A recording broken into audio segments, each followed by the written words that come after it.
Hey everybody, my name's Colin Constable. I want to speak to you about gateway management at scale. I think we heard a lot this morning and this afternoon about how many sensors there are. That's great, how much back end and how much data is going, but all that stuff needs gateways.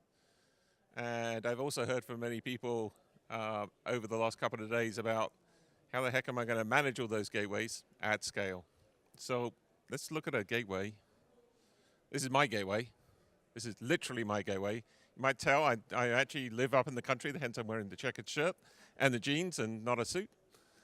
This is my gateway. That is my well house. And inside the well house, you'll see a microwave backhaul, and you'll see my LoRaWAN Gateway in my well house. And it was a hell of a lot of fun setting this thing up. It was a lot of effort, but very rewarding when it was done. But you imagine doing 10,000 of those, 40,000 of those. It's going to be real tough. We'll see how the clicker goes. There we go. So my name is Colin Constable. I'm the co-founder and CTO of Atsign. My background is in large-scale infrastructure, so think telcos and banks. And I moved, you might be able to tell, I'm an English guy, but I live in California here, moved to Silicon Valley to do scale at Juniper Networks. And we started Atsign 4 years ago to deal with scale because we could see it on the horizon. So managing gateways at scale is a drag. Why is it a drag? Well, because most of the gateways I see at the moment are really set up to set up an individual gateway, and that's painful enough.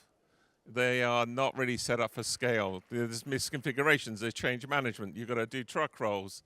There's this horrible thing called an IP address that nobody wants to deal with, but you also need one.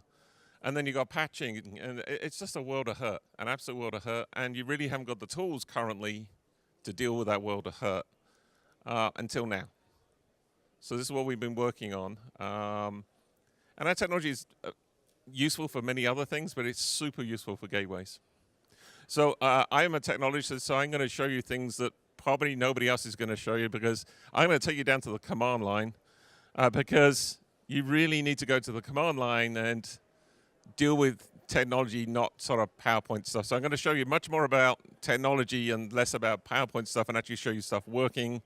What you need is a control plane for your gateways, and we'll hopefully go through and help you understand exactly what that means. So, IP addresses. We all need them, but we don't have to know them. I never want to know what the IP addresses of the gateway is, because if I know about it, that means I've got to manage it, and if I've got to manage it, then that's a whole world of pain. What I'd love to be able to do is have something else, and I'm going to show you on the screen here what that something else is. You'll see there's no IP addresses here mentioned, and yet I've logged into something. I don't need to know what the IP address is, just like you don't need to know what the telephone number is of your friend, because you never see what your friend is in your telephone, you just see what the name. Why the hell isn't that the way in networking?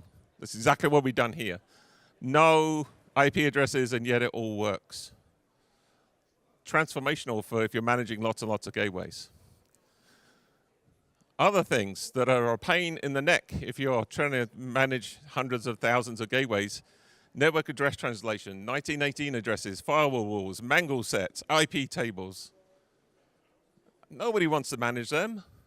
Why? Because they're a pain in the neck, but they also, because they are a pain in the neck, you have to hire people that can understand all this stuff, and they don't come cheap. And every time you roll out another gateway, you've probably got to get a quarter of a person, or a fifth of a person, or a 50th of a person to manage all this madness. What you really want to do is say deny all inbound. You want to be able to connect to things like your gateway. So we'll see here there's an IP address that's out on the interwebs, and we're going to SSH into a gateway, an IoT gateway. It's called IoT Device 1. We'll look up what the IP address is. So we've definitely logged into this thing. We didn't know what the IP address is. We're going to look to see what the IP address is, and then we're going to run a tool called Nmap, which will tell you how many ports are open on that device. So anybody guess how many ports there are going to be open on that device? It has to be one, right? You have to have port 22 open. Otherwise, you wouldn't be able to SSH into it. Yeah, that's not open either. This is perfect security. Being able to log into something without having to know the IP address and have no attack surface on that gateway.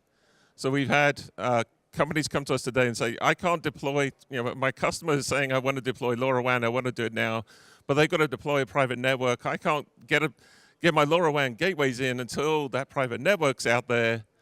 So I'm stalled for 9 months, 12 months. Yeah, help me. Well, what if your LoRaWAN gateway had no attack surface, and yet you could still get into it, get into the UI, get into all that stuff? Then you could unblock. Then you could use the public internet. Then you could use cellular backhaul, and yet have no risk. That's the sort of thing you need to be able to do to deploy at scale. VPNs. Nobody wants to manage VPNs. Nobody I know wants to manage a VPN. At the moment, I see lots of gateways that have to be connected by a firewall and a VPN. So let's not worry about those things either. What if everything is end-to-end encrypted from the gateway to wherever you want to send the data? That would be great. So what I'm going to show you here is something called TCP dump. It's going to dump all those packets out so you can see them on the screen. And if I could see any of the clear data in those packets, then we're not end-to-end encrypted. So we're going to make that connection. This is a connection going in, and you'll see everything's end-to-end encrypted. So you don't need a VPN if everything's already encrypted. That would be crazy. So no VPN, no firewalls. This is looking good. You can manage things at scale. This is the other thing that's a bane of anybody managing at the scale. We've got a really nice UI. I don't care. I can tell you, I come from a large banking environment, and one of my colleagues at Atsign comes from Google. There's no Google UI. Everything's driven by software. Everything's software defined. You want to be able to software define all your configurations on all of your gateways. You want to be able to log into a single place, change a file, which is your configuration file, and once you've changed that configuration file, it should automatically get out to the gateway, but in the same way as we just logged in, without having to know the IP address, without having to have firewall rules, without having to have an attack service. That file should magically appear on the gateway, and you should be able to do postscripts and prescripts to get that file config up and ready and updated. So that's exactly what we're doing here. We're going to edit a file. Down the bottom, we've got 3 LoRaWAN gateways. That's the config file. We're just editing here the config file, so we're updating the file. And this is on my centralized management machine. So we're updating it for gateway 1. We exit it. That's it. We're done. I've exited it. The software should now just magically update that file. So you can see now, bottom left, config's updated for gateway 1. This stuff scales. You have tens of thousands of gateways. You can manage them in one place with no attack surface at all. So nobody wants to be locked into our stuff or your stuff. Nobody wants that. You want to be able to get gateways from everywhere and be able to run things at scale. So let's not worry about that either. Everything we do is open source. It's under BSD3. If you're a gateway manufacturer, go to a repo, steal as much as you like, use it. It's great. I encourage you guys to look at it. We're fully extensible, but if you can address things in the same way, I think we had a speaker earlier on saying we need standards for this stuff, not just for the LoRaWAN stuff, but managing the infrastructure. So what do we support is the next question. Support pretty much anything, but if you want us to support other things, then game on. We're happy to do that as well. Just let us know. We get to work and make sure that we can support your particular infrastructure. Whatever you choose to run on your hardware gateway. Sound interesting?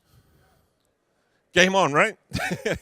All right, good. So this is me, Colin at Atsign. This is the company's website. If you want to look at the code, this is our public open source repo on GitHub. If you've got any questions at all, come speak to me or drop me an email. And I'm out of time. So any questions? Hopefully I did that in enough time for you, Wenky. Hopefully that was in enough time so we're not holding everybody up.